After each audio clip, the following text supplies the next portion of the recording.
So when I was young, maybe about 10 years, 15 years, at that venture of my life, so it's like 25 years before, I practically never heard the word tension, stress, anxiety, or depression. So these words not really existing in the society at all. But over a span of last 15, 20 years, we have been witnessing a significant change in the society. And now these words have become very, very common. Even a child of, let's say, 10 years knows about these words. They have been hearing about it, they have been talking about it. So, on one side, we are seeing that technology is growing at a very rapid pace. So much expansion has happened in the world of technology, especially now we are seeing this AI that has come into the picture, and everything is just becoming more and more convenient for us. Life is, in a way, from one angle, if you look at, it's becoming more comfortable because everything is accessible to us just on the click of a button. You just click, make the payment, and the stuff is delivered to you, let's say within 15 minutes maximum. And they hardly charge any fees for that. They provide you all the refund facility, replacement options. So in a way, world is changing. There is significant transformation happening in the world externally, right? So there is a technology. The technology is ultimately bringing transformation in our lives. To some extent, yes, the transformation is positive, it's welcoming, it's good, it's interesting also. So if we do analysis deeply, then we'll get to know that technology has come into existence, transformation is happening, and in parallel, tension is also growing significantly over a period of time. We know that everything is accessible to us easily, but still, a question we must ask from ourselves why this tension is growing. Our life should have been more easy. Then you may say that life is easy, we are happy, we are enjoying more and more. Yes, true, it is happy. The life is happy, but that happiness is just more on the external platform. If we truly deep dive into our own lives, we will get to realize that ultimately, internally, there is some disconnect, there is some problem, there is some challenge. And some way or other, unfortunately, the society that we live in, nobody is talking about it. Nobody is consciously thinking about it. And in a way, if you look at it in a proper manner, then I think even there is no solution to it as such, unfortunately. There is a solution. I won't say that there is no solution at all. Definitely there is a solution. That's why we are sitting here. So there is a solution. But some way or other, that solution is hidden. That solution is, it's like packed in a box. And that box is probably kept somewhere. And in a way, we do not have access. We do not have access to that box. Even if even if we do have access to that box, still we do not want to access that box. We have thought maybe that box has become very much outdated. It doesn't fit to the modern needs because we have seen the rituals from the beginning of our lives. We all have seen. We all have taken birth in this holy land of India. In India, practically, we are worshipping animals also, we are worshipping plants also, we are worshipping rivers also, we are worshipping people also. Because at the end of the day, if we truly cultivate our consciousness, then we realize that every person has God within him. Like Paramatma का वास होता है, we say.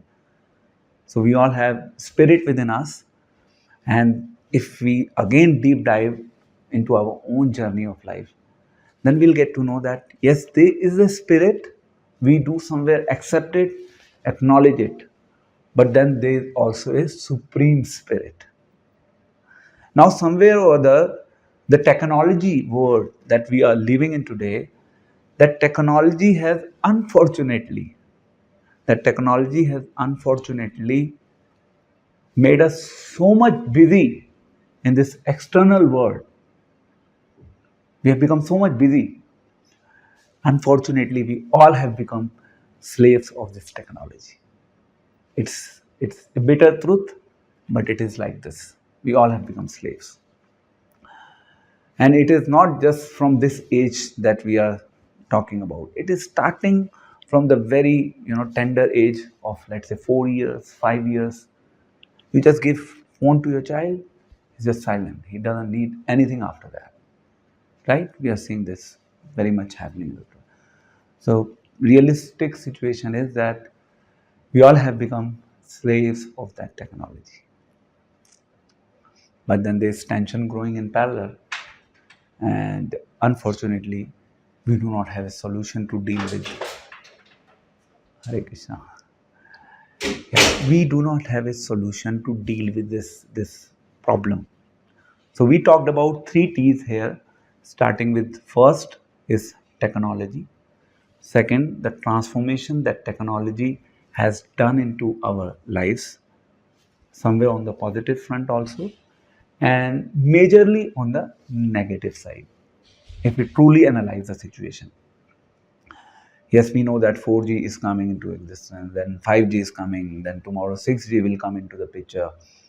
Ultimately, we know that ultra waves are also there associated with the mobiles that we carry, and somewhere or other it is overall impacting our own internal brain functioning.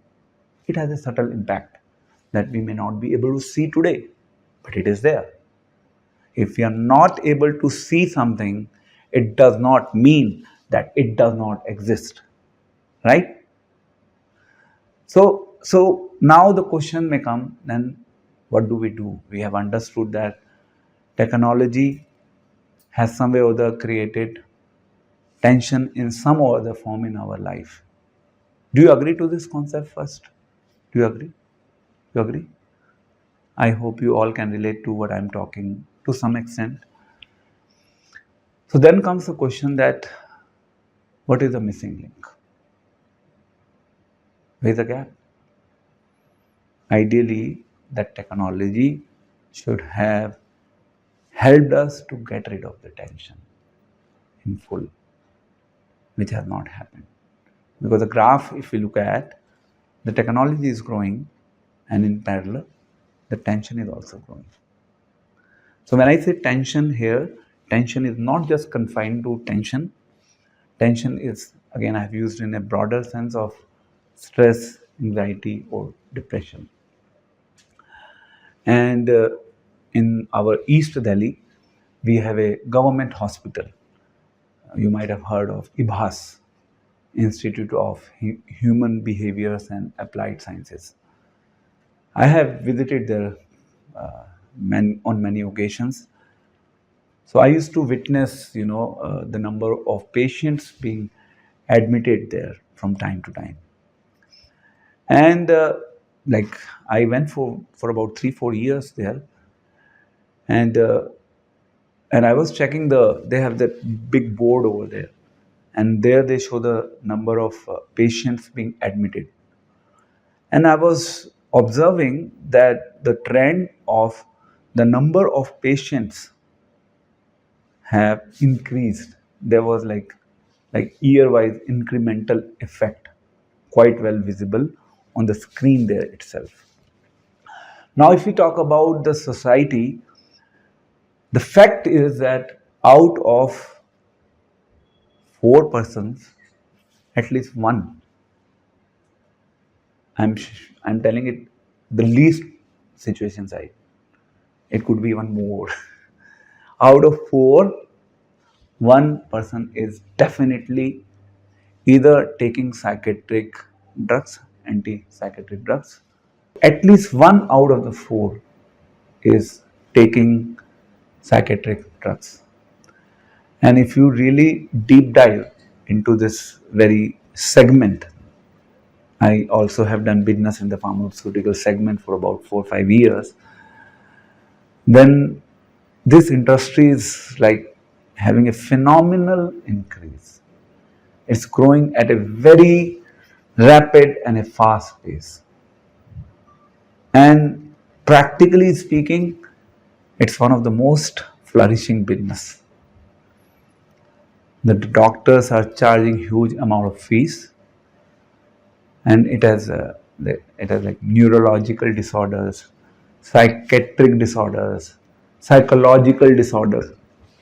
And if we seriously try to study the science behind it, why is it happening, then you will get to know that it is just a chemical imbalance to a larger extent, or maybe something happened in your nervous system, the brain nervous system, which is leading to different kind of diseases.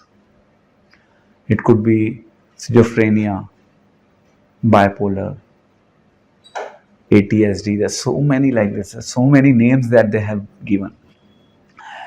And if you visit the doctors, then at times if you get into the logical discussions with the doctors on these subjects, they do not have a tangible or a realistic answer. What they have done, they have just given some name on the basis of some external symptoms. Okay, this person has bipolar, this person has schizophrenia. That's how is practically going on. And then what they do, they give you some sort of antipsychotic drugs in the form of mood stabilizers, or maybe tranquilizers, some sort of drugs they give, so that what happens, your mind gets some sort of relax, and that's how the treatment is done. So I'm discussing all this because somewhere or other I am observing practically, on the basis of my interaction with at least hundreds of people on a monthly basis from the different backgrounds, somewhere or other, more or less, everyone is disturbed. Somewhere or other, mental peace is missing. Somewhere or other, the people in society, they are in not right frame of mind. And yes, if we talk to people on the surface, like if I, just have a word with you, and if I ask you a question, how are you doing? The general response that I get from the people is that we are happy, we are fine, everything is okay. But if we try to do a little deep analysis of the person's life by getting into more engaging conversations, then the story is somewhat different. Like for instance, if we have conversations between friends, then the reality starts getting into the picture. Have you observed this? Have you did you get my question? Like, for instance, it's like I am a stranger to you, okay? If I talk to you, then you will say, everything is fine, more or less. But if you are close to someone and then you are having discussions, then you will eventually start disclosing your inner life, and then you will share, this is somewhere the problem is, maybe this is a disconnect. So generally at the official level, we do not really disclose the problems, but the reality of life is, somewhere or other, the problem is there. So now this is a broad perspective that I have given to the problem area that we all are encountering in today's world. It's a very high level perspective. And now we need to get into a little on the solution side. You may say that, okay, Prabhuji, you have talked about the problem very nicely. Somewhere or other, we know that problem. Now, let's have some discussion on the solution. And that is where our topic comes into the existence, the secrets of the tension-free life. Okay, so maybe I'll just share a few tips, 4 or 5 tips, which you can follow at your level on the practical side, which will help you to actually get rid of the tension over a period of time with a consistent practice. I'll talk about the consistent practice maybe in the end of our conversations because I love this topic very much. So I'll pick that up. So practically now there are some options available to you through which you can actually mitigate tension to some extent from your life. The first is that we need to learn to do introspection. उसको technically in Hindi we can or Sanskrit we can call it as manthan, atma anusandhan. You know, it's like we have become so much busy externally with the advancement of technology. Now it's time for us to actually go inside if we truly want to get rid of tension. So the first technique is that we need to learn to do some sort of introspection in our life.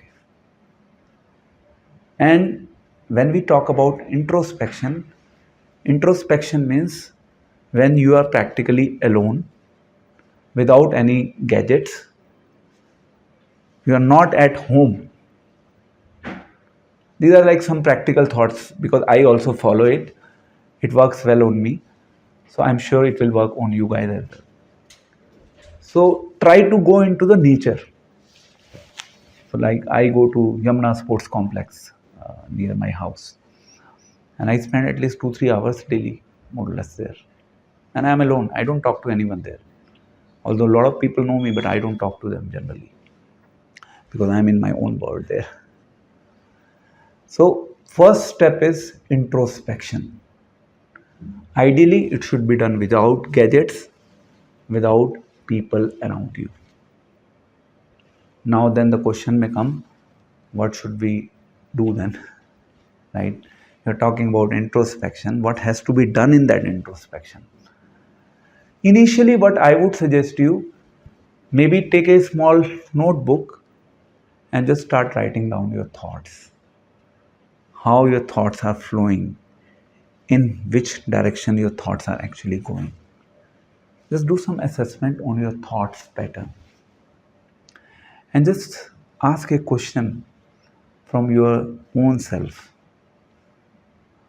Are you truly happy from inside when you do not have any external object of this world around you? I hope you follow my question. So, one is that you are dependent on the external mechanisms. Let's say you have a very beautiful house, you have a very nice phone, you have a very good car, and then you are saying, I'm happy with that. Everything is okay. We are enjoying. We are leading a luxurious life. We don't need anything else. Why should we be bothered of anything else in life? But what I am requesting you is when you are doing that introspection, you think of a situation, maybe you do not have those possessions in your life. Then can you be happy in that situation? This is the question that you should ask. Today you are working in this big MNC. Maybe after 5 years, something may happen. God forbid, we may not have that job anymore. So this is one, introspection. Second is having a check and balance on your desires. Okay? In Bhagavad Gita 2.70, Lord Krishna said to Arjuna, Apunyamana machalam pratistam samundravapi pravashanti sarve. So there Krishna is saying that, see, it's like a big ocean and the different rivers gets merged into the big ocean, right? And if you look at the ocean, no matter how big the river is, the ocean is always calm. The ocean is always still. The ocean is always at peace from inside. Ocean is never dependent on the flow of the rivers. So the same principle is applied to the concept of desires. See, definitely we all are like all the time desiring in life. The life is revolving all around desires. Now, here what I'm saying that we are desiring, one is our own bag of desire. And the other desire is that we are inculcating from the society around us. Because society has this uber luxury apartment. I also crave for it. Because the society has Tesla and BYD. I crave to have that. Because in society, people are reaching at the top positions. I also eventually want to reach at the top position. So practically what is happening? What's happening in this process? We are inculcating or we are cultivating the desires from, you have to think a lot when I'm talking. No, this is not within. This is from society. BYD was not in this world 3-4 years back. At least not in India. I don't know what was happening outside. In India, BYD was not there, right? Tesla was not there 3-4 years back. Society brought it. We started desiring to have it. Society brought the concept of 15-20 crores apartments. We want to have it. There's somewhere or other craving for it. Whatever our status is, we want to uplift our status to meet to the expectation or the level that society has. Is this clear? So if we are getting influence and impacted by the desires that society is kind of cultivating within our own lives, then there is a problem. Then we are not ocean. Got it? We are getting impacted by the rivers because we are not still from inside. We are not satisfied. A person who is truly satisfied in life, it's like he doesn't need anything more. Agree? When we were studying economics in our 11th, 12th class, we had a concept of the law of diminishing marginal utility. So there we learned this one concept with the help of this eating chapatis. As you take one, then you're gradually, you are kind of getting satisfied, and then practically, no matter you may have the big pizza plate around you, you just do not want to eat it. You're done. This is the concept of the diminishing marginal utility. So it's like same if you are getting satisfied from inside, What the word is showing you is not really important to you. It does not really matter. So, this is the second principle, checking around your desires. Now, the third principle. Third principle is around mind. It's practically the mind game, The whole life revolves around our mind. It's all game of mind. How much expert you become in this world depends on the presence of your mind. Right? Psychology, the Western philosophers, our own Eastern philosophy, so much has been written on the concept of mind. So much, there's so much. We have a conscious mind, and we have subconscious mind. You can keep on, deep diving into it. And we know the fact that I think we only use maximum 5% of our total capacity of our brain. I mean, I think in the scientific word it is called as brain. In our Vedic word, the brain, I mean the mind and intelligence are two different segments. But if you look at the scientific word, then it's just only brain. Am I correct? This is what I have understood so far, based on my preliminary reading. So the mind is one of the most powerful asset that we have in our life. And if we somehow learn to have a control on our mind, then we are the winner. We will make our own world. We will not be dependent on what really is going on in the society.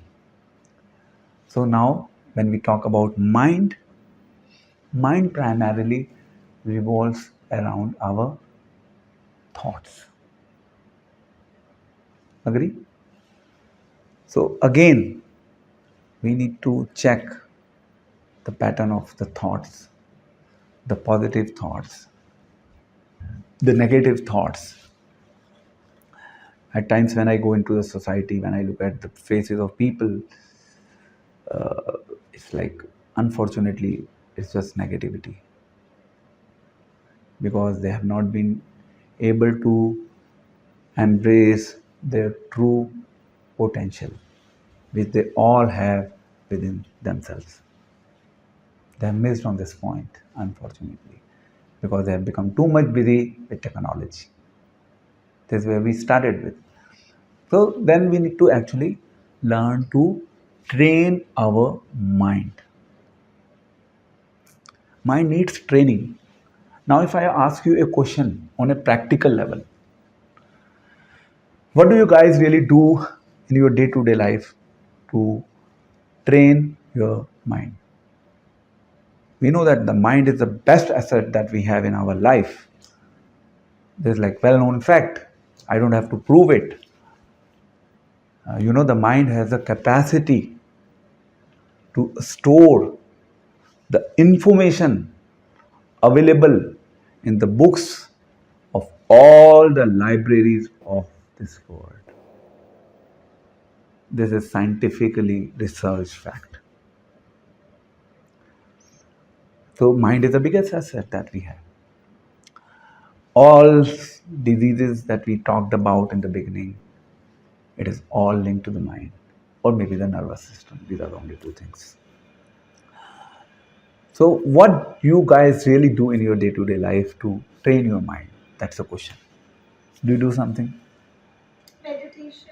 Okay, thank you. You? Yoga or workout. Okay. Exercise. Yourself?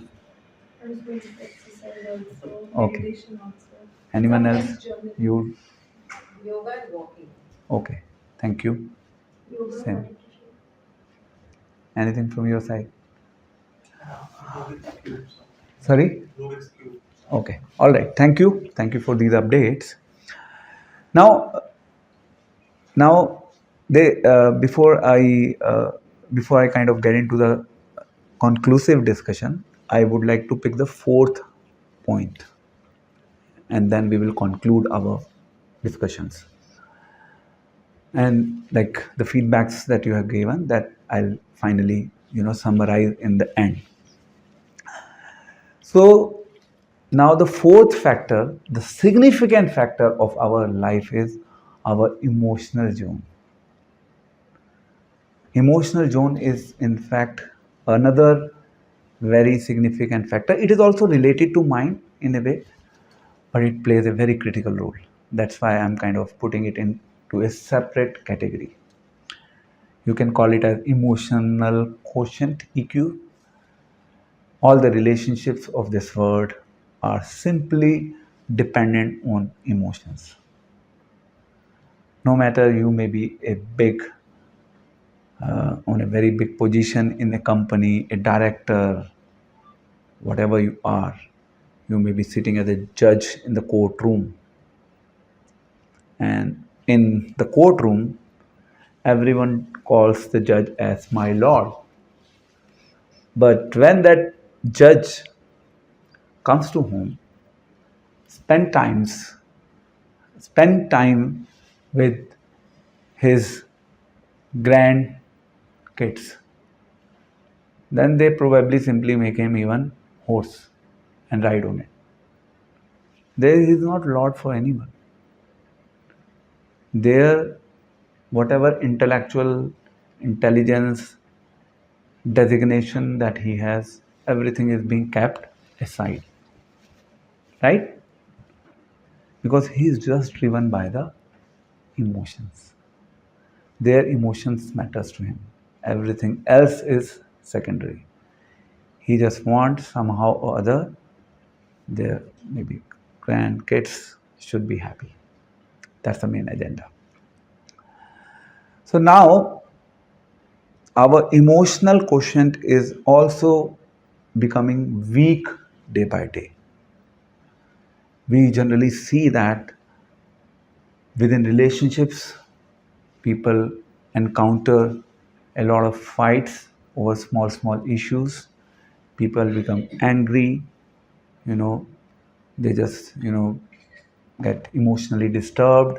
If someone said something to someone, then they just keep on thinking, how can this person tell me this? I will take his class. And even in the corporate, this keeps on going. Sometimes we give this name as, we give it a name as corporate politics, right? And some way or other we all get disturbed. Because some way or other our emotional quotient is not really that strong enough. It's becoming weak day by day. Now these are the four areas actually.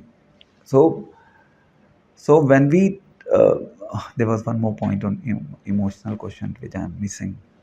Emotions. So we need to actually take care of emotions. We need to learn to make them strong enough. If we know the art of tackling our emotions, no matter a person may come, he can hit our car, he can just put the car in front of our car, and then we will not just keep on pumping horn. If you will have some sort of patience, control over your emotions, you will be able to handle it. Now this parking, traffic, horns, people keep on bam, bam, bam, bam, bam, bam. I at times, like, people do not have patience. It's just completely getting eradicated because they do not have control over their emotions. Fight happens over the car issues. Even I heard that some murder happened over the car issues, some parking related issues. Sometime it was there in the news. I have heard for sure, and definitely it was there. So this is a situation of the society that we live in today. So these are the four areas that we need to fix up. Now you all gave different practices that you are doing to maybe handle your mind, right? But we still observe that maybe the practices that we are doing, those practices in a way generally works up to the time when we are doing that practice. Am I correct? Let's say you did some sort of yoga. I also do yoga, so I'm not really against yoga. Please do not take it otherwise. So I'm just saying, like I do yoga. I did do yoga, let's say for 1 minute, 5 minutes, 10 minutes, 15 minutes. Different yogas are there, exercises are there, you can do. Now, what happened after yoga? You just went out with your friend. Maybe after exercise, you just went out. And outside, there was a big shop of, let's say, bakery shop. And your friend said, let's go, let's have a pastry from there. Let's have party. Let's have pizza. And you got tempted immediately after doing yoga. And you may say that we don't do it, but I have seen this in society happening. I have seen this happening in our Yamuna sports complex, so I'm telling. People do party there. After yoga, after running, they do party there. They will, call someone for like big chola bhatura, and then they ask me also, please join us. I say, please leave me. So yeah, so in a way, we got tempted. We could not control our desires. We could not have a control on our mind. Somebody did something to us in office. We got emotionally disturbed. We had done yoga, but that yoga did not work. It worked temporarily, but it did not work for the whole day. Do you agree? Am I correct? I mean, in general, this is what I have observed, so I'm sharing. So, what should we do? That's the question. We all are doing meditation. We all are actually doing yoga, exercises, going to the gym, doing workouts. But somewhere or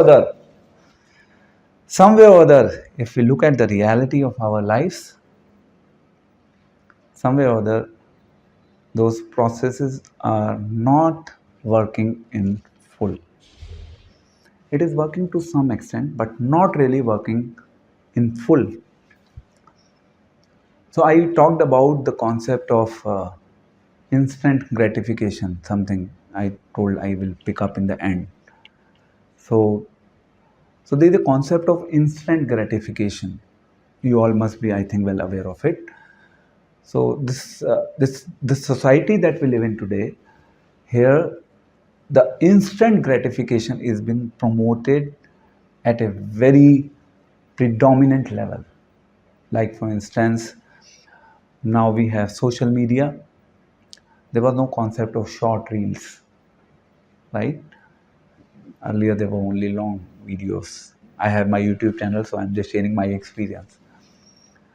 And then the concept of short reels came into existence. Now what people do? They simply keep on swiping one video, two video, three video, four video. Because something new, some excitement. We all want change. Because we are not able to stick to one thing. We all are looking for something that can give us instant happiness. Now, instant happiness we do get from these all things that you practice. But that instant happiness is not really staying with you for long. This is a missing link. This is where the problem is with this technology and tension being growing. We are simply not conscious about the ultimately beneficial gratification. And that's why we keep on experimenting. And it's a time when we quickly get bored. It's natural. Agree? I don't think so there is any doubt on this. So yeah. Yeah, I just lost the track. Phone bach gaya na. So here we are actually talking about the concept of prayas and shreyas. So prayas is something which is immediately beneficial. Shreyas is something which is ultimately beneficial. In prayas, you may not have to wait for long. It might be easily accessible to you. And generally society is promoting this ideology. Shreyas is something which may take time to venture into your life. But once it starts venturing into your life, then you actually stays with it forever. And then we call it a stay high forever. So let me just share one example. So Srila Prabhupada, who is founder Acharya of ISKCON, so he basically went to West in 1960s, and in West he basically promoted this ideology of staying high forever, and it was promoted amongst the hippies, because in West, in America, that time it was a hippie culture. Hippie culture, when people are completely engrossed in LSD, marijuana, sex, and they completely abandon their family, and they come from a rich background, and they do not want to be with family. They just go out and they simply start experimenting with life. So Prabhupada gave them this alternate: stay high forever. And then they started experimenting it. Once they started experimenting it, then they realized that this is the highest thing that one can crave for in life. You may not immediately experience it. It may take time. See, the rule of this word is that whatever big thing that you want to do in life, in your own life, it takes time. It needs patience. Then they have started cherishing their journey of success. They did not believe in the concept of instant gratification. This is very, very clear for all the big leaders and the people who have become successful in this world. I was listening about Arnold. He was a big man. क्या था वो? Hero क्या था? He was hero. Arnold. क्या full नाम क्या नाम था उसका? Arnold Schwarzenegger. Okay, so I was listening his speech, and he said that I wanted to do something different in my life. My parents do come from a humble village background. My parents did not want me to leave the city when I was leaving, but I wanted to get settled in America. And he was ready to pay any price.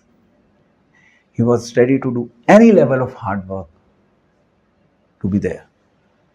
Then later on, he saw someone like the strong, powerful man. Then he desired that I want to be like him. Then he started his career into this segment of being a body. I think initially he was bodybuilding champion or something.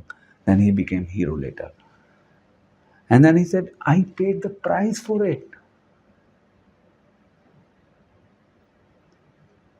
He was not living in the world of instant gratification. Successful people generally do not live in the world of instant gratification. They're clear. So anyhow, to conclude the discussion, you also have to, some way or other, learn to understand believe and appreciate the concept of ultimate gratification, and we call it as Shreyas. Shreyaskar, something which is ultimately beneficial for you all, for me, for every person in this world. That is the ultimate gratification that we should look for in life. So now, just to conclude, now you may ask, okay, fine, you have given a very good big lecture, but how to really come to this point of attaining this stage of ultimate gratification, right? That's a question that we should ask. So this is like the final message for the day. So in our process, we have been consistently like following this concept of mantra meditation that you might have seen. This mantra meditation is a very, very powerful technique. It may not work immediately. Let me tell you very honestly. It will take time to work. But once it starts working, then you can create wonders in the life of people around you. Once it starts working. And believe me, my friends, it may take even 10 years. It may take 15 years. It may take 20 years. I am saying with this confidence today before all of you after my journey of 25 years. So, patience is a price that we all have to pay. Patience is a price that all successful people pays in this world. For the overall well-being of the social system and for the overall well-being of India as a country. If that will happen, employee will be in fact able to give better results. I can guarantee it. Nobody is thinking about it. I'm sorry to say, but this is the reality of today's time. We all are growing. We are getting good job, good money. We have a good family background. We have to learn to think about society as a whole. We cannot just think about our own self. We are Indians.